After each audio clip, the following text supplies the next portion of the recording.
Good morning, good out to our guest, the Honorable Minister Fitzgerald Hinds. Good morning to you. Good morning to you, Mr. Khan. Good morning, Wendell, Paul, and Richard. Richard. Good morning Good to all of morning, your Minister viewers Hinds. and I think, with listeners. the exception of Carnival, I've Good never morning, seen him Minister. without a jacket. With the exception of Carnival, He's impeccably dressed already he's this morning. always in a full suit, and I've never seen him in a short sleeve shirt I or can without I a can jacket, quite except for easily, Carnival when he if played it mass. if it pleases you, because very shortly I should be on my way to office as always. And if it pleases you, I can fetch my jacket. No, Should that's I? fine. We That's find right. it. What you can do for me, Minister, is something is blocking your camera a little bit on your Okay. right hand Thank you. side. Let Right, me there try you and go. sort that out Thank you for so you. much. Wonderful. Fixed. Yeah, Excellent. good morning, Minister, and welcome to the Power Breakfast Show. I mean, you're no Morning. stranger to the program, so And of welcome. course, let us offer condolences to the People's National Movement on the passing of Minister Hippolyte. Minister. Former Former Laventille minister. West MP, former Laventille West MP, and Parliamentary Secretary Nigel Hippolyte. Please accept our condolence, because you would have replaced him in that seat, didn't you? Yes, most certainly in 2015. 15. Yes. Let me join in our expression of condolences to his family, his wife and children, and all of the folks who he loved and who loved him, including, of course, the constituency of Laventille West. All of the sentiments expressed since his passing were very similar in the sense that he was a man of dignity. He worked very, very hard. He represented his people with passion.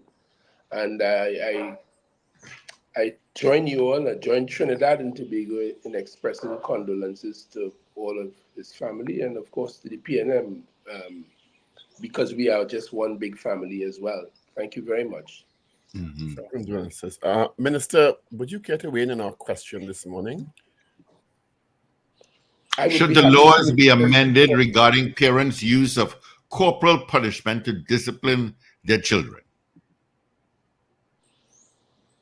Should the law be amended? Hmm. Yes. I quite honestly, I understand the current pathways that the world has taken. I was a member of the Joint Select Committee back in, I think, 97, 98, which would have been chaired by Diana Mahabir Wyatt, when we did that in relation to the schools inside of the school system. But now the call has grown to what it is, whether it should be of more general application to reach into people's homes and that sort of thing, and inside of the families and so on. For my part, the jury is still very much out on that. I have not yet heard from the jury on that just yet. So I, for the How time being, understand the challenge that parents face to discipline children. I understand what that form of discipline did with me. It didn't cripple me, it didn't do me any harm, any irreparable harm. In fact, I think on the two occasions when my father applied corporal punishment, I remember them with fondness today. I mean, I must admit that he might have thought those too severely or seriously teaching moments, and I must say I learned from them. On one occasion, I sought to be gambling. He gave me a small sum of cash, and after purchasing the things that we shared, I sat with my god brother, and this was a Christmas day, and decided to play a game of go to pack or something like that for the balance of the little cash that we had. And when I gleefully told my father that I had won, I saw him turn upside down because he thought he didn't want his son to be engaged in the business of gambling. And he took the opportunity to say so in his own way. And I must admit, it lasted all through my life because gambling is not part of my general operation.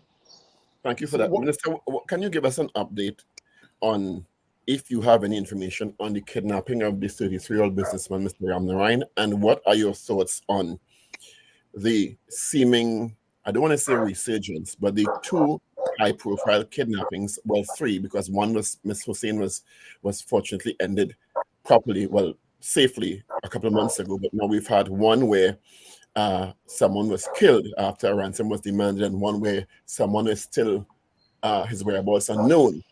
And this has been now 3 in the last 6 months or so.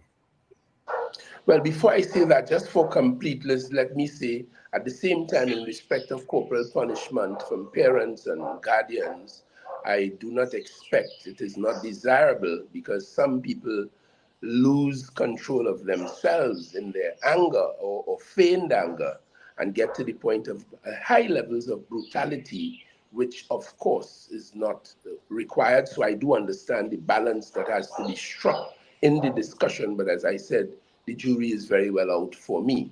In respect of the question that you have just raised, kidnappings for ransom is quite a serious crime. It is not new to Trinidad and Tobago, nor indeed new to the world. And it is a very traumatizing kind of crime. And I know of the 2 cases of which you spoke. They are gaining the attention of the police, and I am aware that the police are exerting best efforts to bring in them, particularly the one where the victim is still not yet recovered, bringing them to a swift and successful conclusion. We've had our spates of this before, and things were done, and I am aware as Minister of National Security that some other things are now being done in an effort to try to unearth the perpetrators and most of all to secure the victim in dealing with this. These are very, very serious and sensitive matters, and it requires a different type of policing because, different types of crime call for different kinds of policing. These are very difficult ones because you're dealing with a fragile situation where your victim, the person you want to secure, is not in your control, not even in sight. And therefore, those who have him in captivity, they have that advantage. So you are negotiating. There are police officers who would have gone abroad and who would have trained to deal with this. We've done it successfully before. And I'm confident that we can do it successfully. Are there international players in this new spate of kidnappings? I'm sorry? Are there international players, non-national players in this new phenomenon of kidnapping? This new, I don't want to say wave because I don't want to give the wrong impression, but these new kidnappings. When you say international players, you mean on the side of law enforcement, supporting law enforcement? In the side of perpetrators.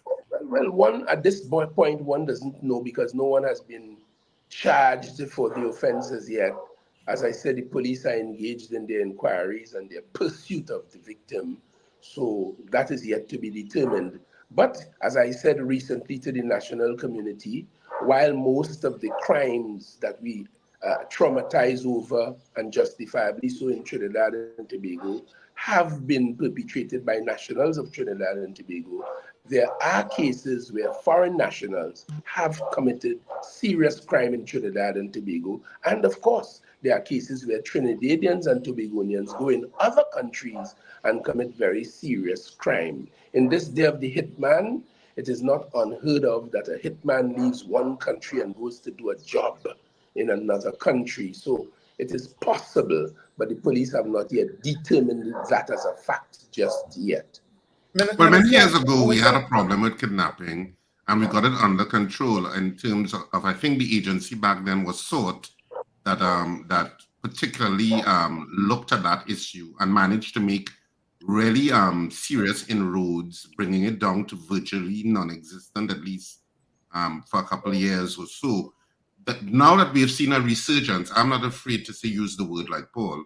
Now we have seen a resurgence of this happening in the country. Is it that the national security infrastructure has dropped the ball? Or what are we not doing that we were doing back then that minimized the occurrence of kidnapping? I would not say that at all, Richard. Actually, the policy, the government's policy remained the same. The law enforcement platform faces and names would have changed, but they are working in the same policy. They would have trained similarly, locally and regionally and internationally. So I wouldn't say that the the techniques are different. The technology has actually improved since that time. I was on deck at that time, you know, I was minister in the Ministry of National Security along with Minister Joseph, may his soul rest in peace. And I'm very familiar with some of the things that were done there. You're muted, Yeah, Minister. he muted himself. Yes, Minister, you muted your microphone. He has to look at the camera to see us. Thing. Yeah, you muted your microphone, Muted. Minister. Yeah, hold on. Wave at him, guys. All right. All right, Minister Hinds, if you could unmute your microphone, we'll be able to hear it. I think he leaned over to touch his phone and may have muted it by accident. No, I don't know where he disappeared to. There you go. Minister Sorry Hinds. about that, gentlemen. Sorry. Right, there you go. Yeah. Right, go ahead. Yes, gentlemen, I'm with you again. Sorry about that. Minister, just to go a little further on with Richard's question just now. We know we have had several reports, or at least of alleged fake kidnappings. Okay, is that a concern that in some of these cases there might be actual hits on people that are under the disguise of a kidnapping? It is all possible. The criminal in today's world is a very creative human being.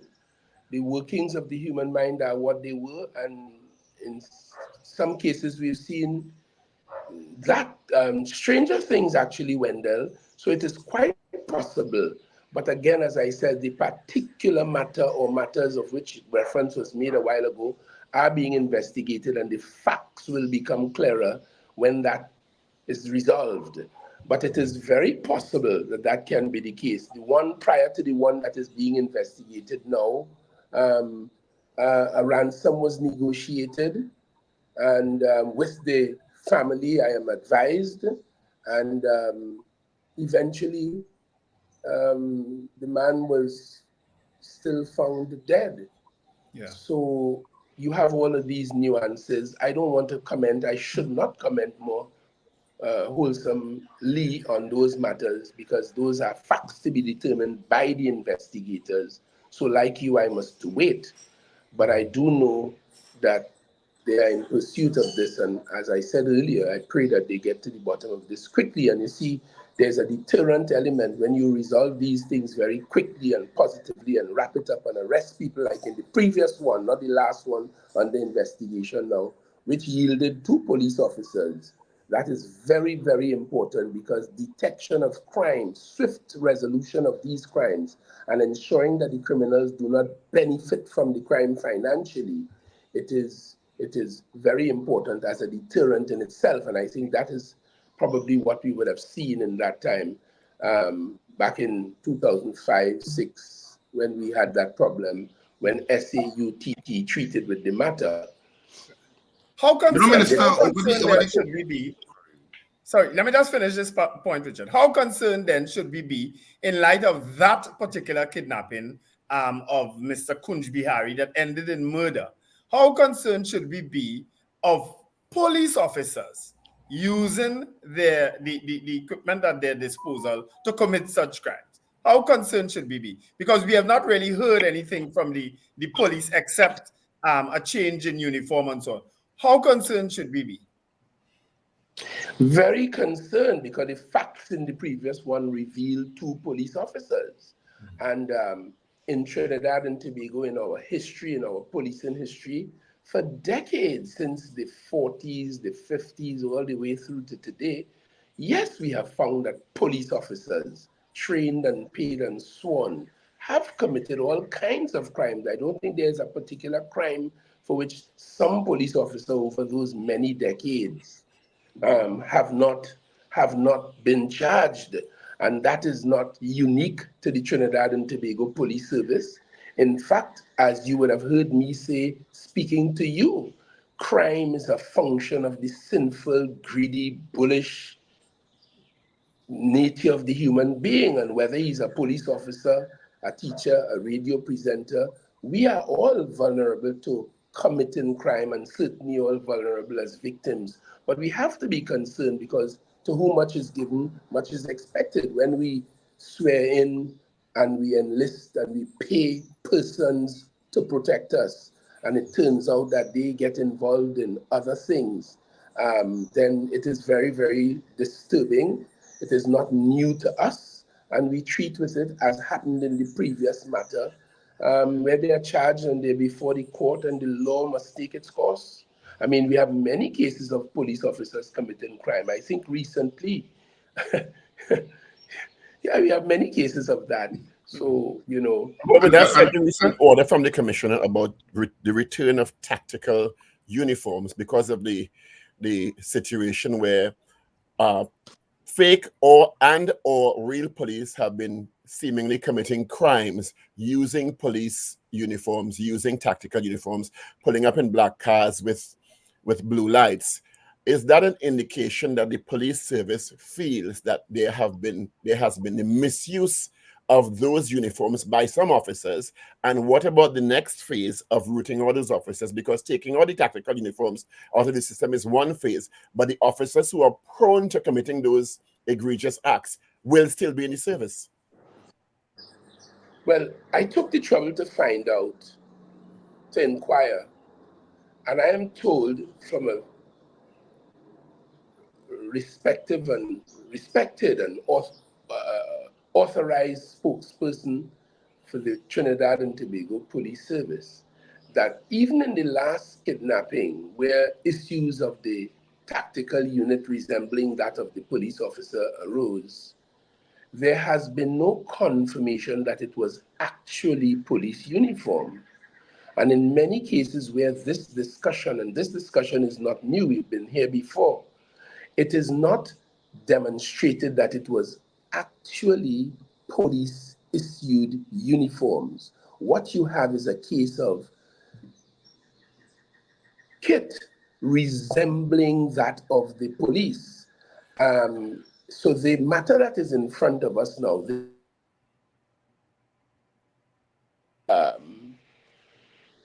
confirmation that it was actually police uniform. Now, I saw the videos as everyone else did. And from my own personal, and I take it that this is only mine, you may have a different view. I did not form the view that it was any genuine police officers. They didn't look the part in terms of the way they operated, in terms of the actual uniform. It did not look the part. But of course, even if the victim of their crime did not form the view that they were police officers, they by then had guns pointed and were in control of the victim and in control of the scenario, such that no one else can have intervened to protect the victim, and they were able to take him away. So whether or not it is actually a police officer will depend on the facts. Whether or not it is actually police uniform will depend on the facts. But in any event, once the power and control is in the hand of the criminal on the scene, then it is extremely difficult for the victim. He's taken away, and not for the first time put in a black vehicle resembling that which police officers would use with blue lights and taken away. So what is required here?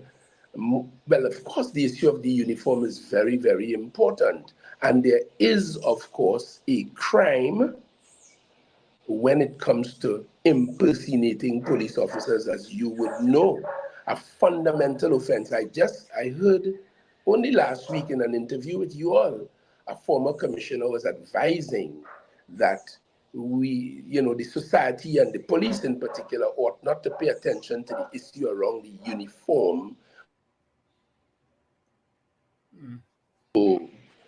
The crimes are which the uniform is used to perpetrate, whether it is police uniform or whether it is uniform looking like police.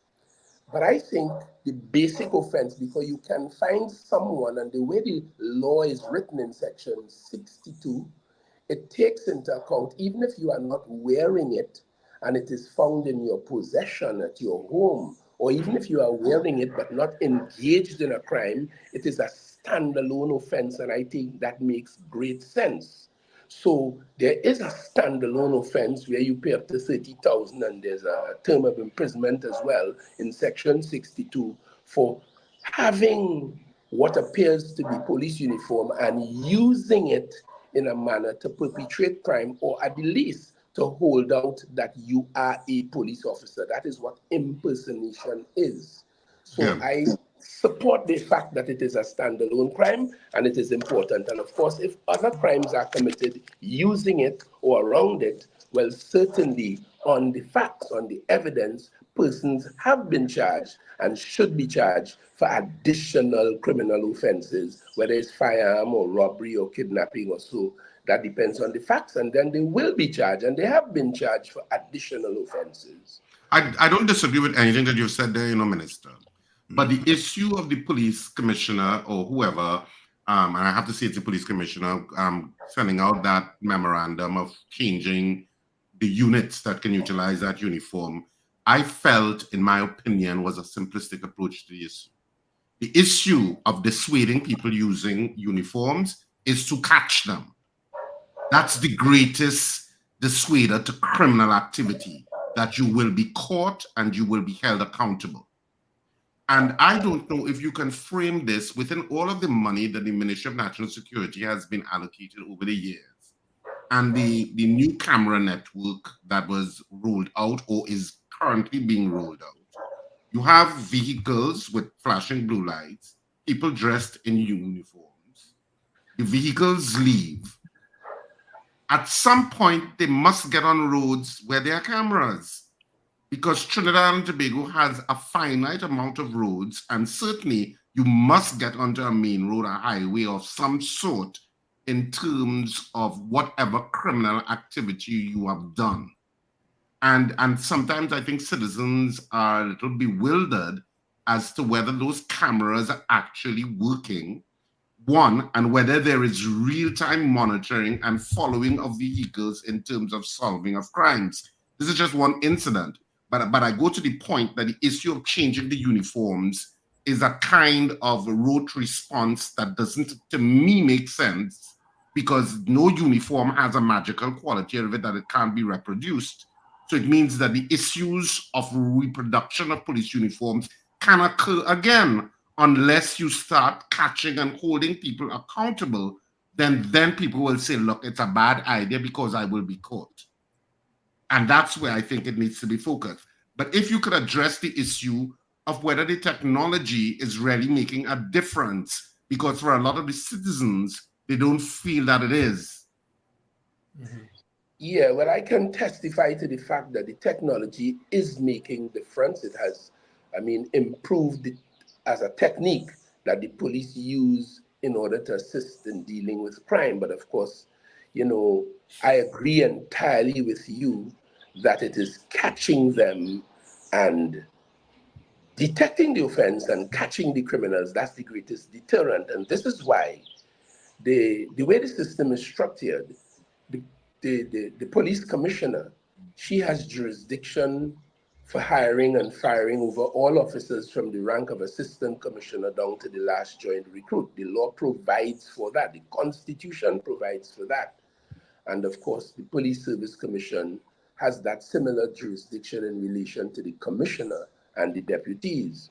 The laws are in place, the technology is in place, and this is why the society calls on the police, as you are now doing, to account for the way in which it carries out its work. And I agree with you that it is catching and detecting the offenses that is the major thing. But in fairness to the police, and I'm providing no defense for them, they will do that for themselves. In fairness to the police, there are many scenarios where the police, using the techniques, the telephone, using the CCTV cameras, using the vehicles, using the uniforms and all of this stuff, and using the roads and intelligence. There are many situations where they were able to catch people, sometimes in the act, sometimes fleeing the crime scene. And yes, like they have had many successes in terms of home invasions, intercept the people leaving the scene. They have solved kidnappings, they have solved murders. So it's a question of more and more, and the society is entitled to expect more and to hold the police service accountable. Part of But, my but job, Minister, part of my job as Minister of National Security is to hold the police service accountable. And yes, I agree with you that we ought to the society is entitled to expect and to look forward to more. well, Minister, I mean, just to go along with what Richard asked, and you've just attested that the technology, they are in fact working. Why aren't we being told? Because one of the part of gaining the confidence of the citizenry is at least to let people know that this has worked. We were able to track this vehicle through this road. We saw where it went, and we have captured the perpetrators. Why isn't that being done? Well, to some And extent, it has additionally, the been. detection rate. I would agree with you that more can be done. More can be done in that regard, Wendell. It has been done. I've seen the police display successes, say about it. But of course, as you know, as media people, good news travels a lot slower than bad news. And it is the same for complaints. When there are issues of satisfaction, the society reacts, yes, and it is satisfied, but they are not as vociferous. We are not as vociferous in our satisfaction as we are in our dissatisfaction, but it is for the police in that regard to do more. But they have had some successes, and I can only urge them to do more. I think, as you would have heard me say, not just the police service, but Trinidad and Tobago's entire workforce. I believe, as a person, as a citizen, and as a minister, that we can be more productive, we can do more, we can achieve more with the results we have. If Trinidad and Tobago's workforce would improve our productivity quotient, so to speak, Minister, one of the things let that me remind you. my in a understanding is serious that it's way. happening continuously is the issue that despite the investment by the Ministry of National Security in jammers and other technology to deal with inmates calling hits from inside prison wall, this practice continues unabated, and quite a large number of the crimes we are seeing committed are originating still in the prisons, in addition to the fact that the prison is supposed to be a no communication zone and a no-fly zone. But my understanding is that drones are still dropping contraband continuously inside the prisons, particularly in the East. Can you comment on these two issues, please? Well, I am not in a position to say that it continues unabated because I happen to have some information as Minister of National Security that the public may generally not have.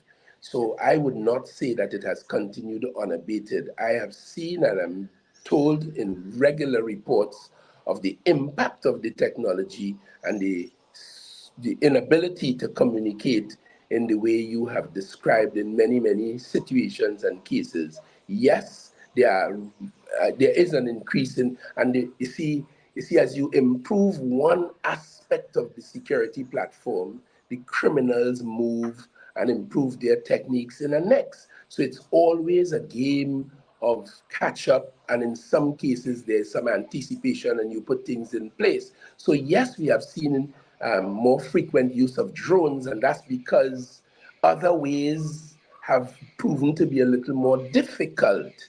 But it is a work in progress. It is always happening like that. Some people may say a cat and mouse thing because the mice is always there to pounce, and the cat is always there watching and to pounce on the mice as it guards the cheese. So it is an ongoing thing. So the drone issue is real, but that is being attended to in different ways. I can't tell you of the details of that because it's part of the techniques that they use, but they have been successful in dealing with many, many, many drones. But yes, there are incursions with drones. Recently, the prison authorities searched and found a mass of phones in a particular facility.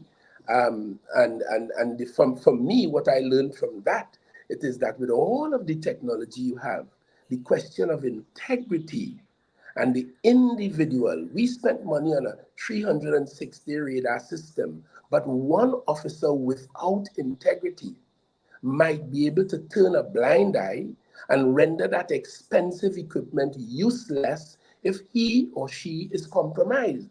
As a result of that, you find yourself now having to deal with a fundamental issue of integrity.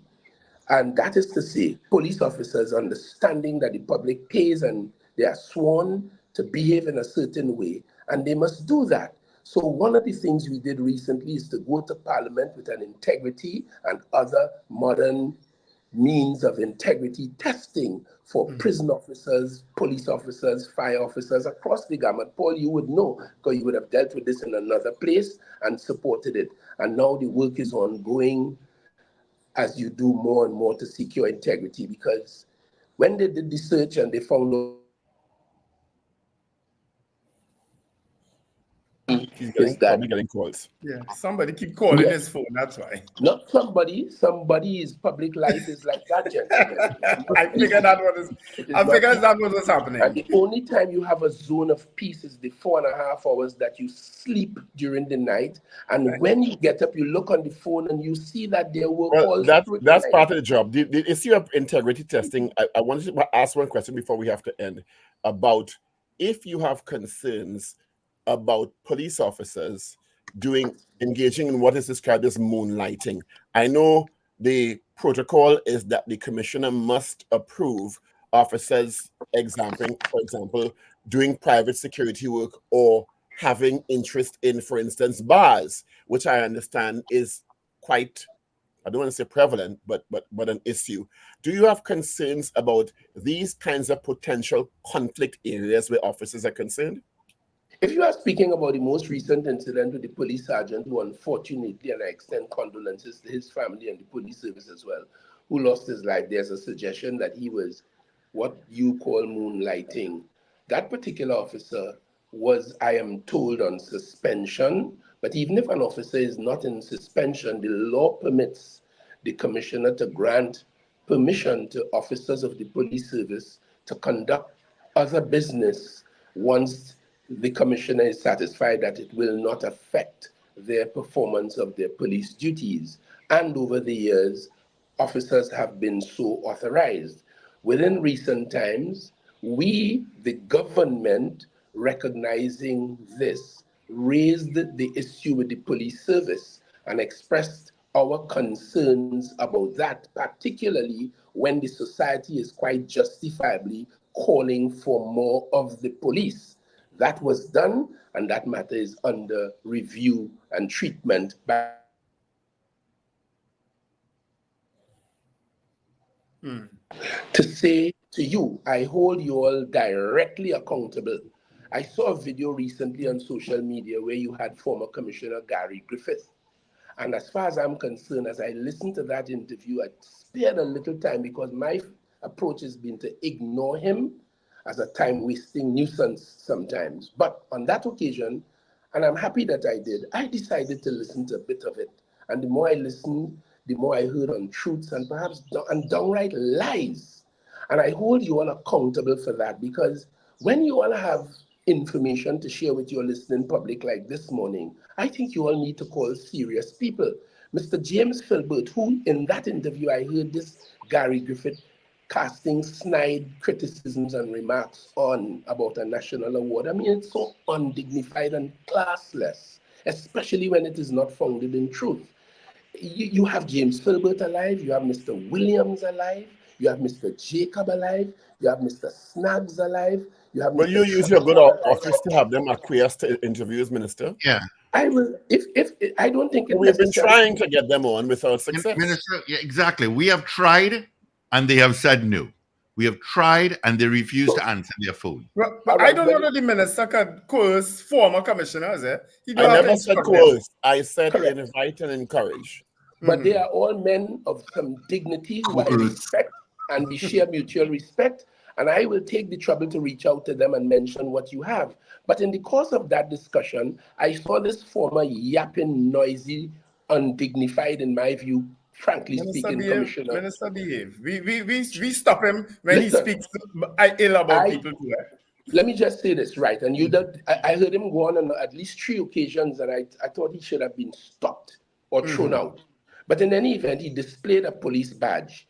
Do you know it is against the police standing orders and against Section 55 of the Police Service Act if what he displayed is a genuine badge? Because I can tell you, It is not beyond people to display what appears to be a genuine police badge, and it may be a police badge but not his. But if it were his, then the law in section 55 of the Police Service Act demands that you hand over all items of kit to the police service upon your departure from the office, whether you are resigned, whether you retire, or whether you are fired. You have to hand it over. And when I saw the display of that badge, I took some concern. It is even in breach of Standing Order, Departmental Order 134 of the Police Service. And what irked me in the discourse to which I just spoke is that there were so many inaccuracies, so many untruths, and it is unfair to your viewers and listeners to listen to him in that. And therefore, I would certainly have a word with my friends, the former commissioners, exercise some moral suasion, and hope that they would join you all so that the public will benefit from serious discourse on serious matters from formerly career officers who have the facts and have no political or other acts in a half-educated way. So you reference the badge that Mr. Griffith displayed. In your own words, you don't know if it's legitimate. You don't know if it's a TTPS badge. And to me, only the sitting commissioner would know if the badge was returned or not. So I think you have and the law provides that the former office holder hand it over.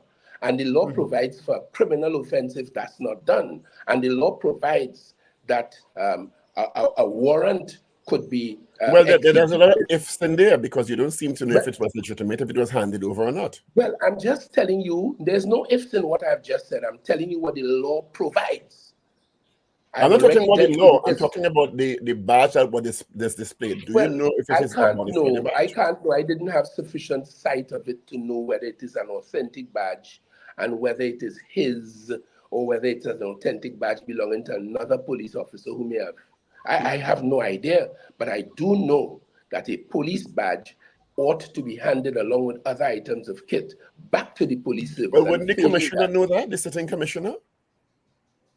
Or shouldn't the sitting commissioner know that? Well, it would have preceded her, wouldn't it? There was McDonald Jacobs in between. I don't wish to get into the more details about it because there's where all the ifs will come in. But I've just stated to you what I saw and what the law is, and how your viewers and listeners could benefit from more serious discourse on the serious business of the perpetration of crime against this society, whether, as largely is the case, by citizens of Trinidad and Tobago, or whether it is on the fewer occasions when foreigners come here and commit crime. And I agree with your implicit suggestion that we are to expect more from the Trinidad and Tobago Police Service, and I would like to see more from the entire workforce of Trinidad and Tobago. Greater productivity will yield better results. It will grow the economy, the quality of life will improve, and we will all be satisfied when we go to bed that we did a fair day's work for a fair day's pay. If all police officers could say that and go beyond the call of duty as they're expected to do, and all other elements of the workforce could do that, then Trinidad and Tobago will be better served and be in a better place. Point taken. I just want to correct David, whereas First Division officers are in fact gold-plated badges, and Inspector Down are silver-plated badges, right? So they have there are gold-plated badges for First Division officers. And then I finally, and then I heard him say so flippantly and deceitfully and deceptively that they cancel the badge. That's not true. Nobody canceled it. We did say that the day after. But he likes to present himself like some victim, when in fact he's just simply a nuisance. He's a politician, Minister. He's a politician now, you know. But I'm a politician too, but I hope never to be justifiably branded a nuisance. And I hold you all accountable for that. But I will speak to my friends, as I've said twice, and try to persuade them so that your viewers and listeners will get what you really intend for them, seriousness rather than trifling. Additionally, Minister, if we could have the commissioner on our program as well. Again, I would exercise moral suasion in this regard, and I give you the assurance. Gentlemen, that's the one we want. That's the current commissioner we want. I would like Let's to get thank the you for current your commissioner time. first. Yes, I would like to thank you for your time. Good luck, but I must depart my home now and proceed to the office to do my work as I do in the interest of Trinidad and Tobago. Minister, thank you very much. And I have to speak with you, but I'll speak with you another time later. You're more Thank than you very welcome. much. Thank you. Thank you, gentlemen. Thank you so much, sir.